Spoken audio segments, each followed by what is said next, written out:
अस्सलामुअलैकुम फ्रेंड्स, आज हम आपको जो वीडियो बना के दिखाने वाले हैं इसमें आपको ये दिखाया जाएगा कि 2 नंबर दूध कैसे तैयार होता है। ये आपके सामने 1.5 लीटर की और 1 लीटर की बोतल पड़ी है और एक ये और दूध की बोतल तैयार हुई है।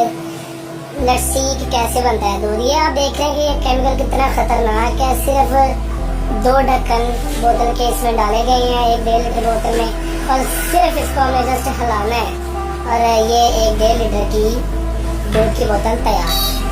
यही तो है कि इमरान खान ने जो है ये जो दौर अब चल रहा है इसमें यंगस्टर को इतनी इजाजत दे दी है कि वो कुछ भी करके इंसानी जानों से खेल सकते हैं। यू कैन सी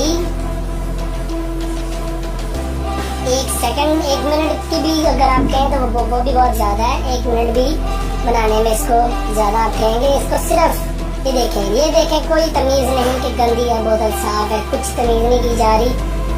सिर्फ अपने मफाद के लिए चंद पैसों के लिए ये जो लोग हैं ये जानी नुकसान पहुँचा रहे हैं हमें। ये हमें आवाज़ उठानी चाहिए इसके खिलाफ। ये मैं वीडियो बना के फेसबुक पे अपलोड कर रहा हूँ।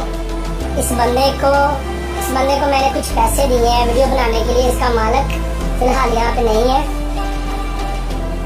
ये देखें 1 सेकंड भी ज़्यादा है दूध बनने के लिए। ये दूध तैयार हो रहा है और ये केमिकल आपको बताता चलूँ कि ये केमिकल जो है ये 10 रुपए लीटर में इनको मिलता है और 1 लीटर में मेरे ख्याल से ये ज़्यादा से ज़्यादा 30 किलो दूध तैयार करते हैं। और आपको पता है कि 1 किलो दूध की कीमत 80 रुपये है। तो ये इस तरह जानी नुकसान पहुँचाया जा रहा है इंसानी जान को। बहुत बहुत शुक्रिया।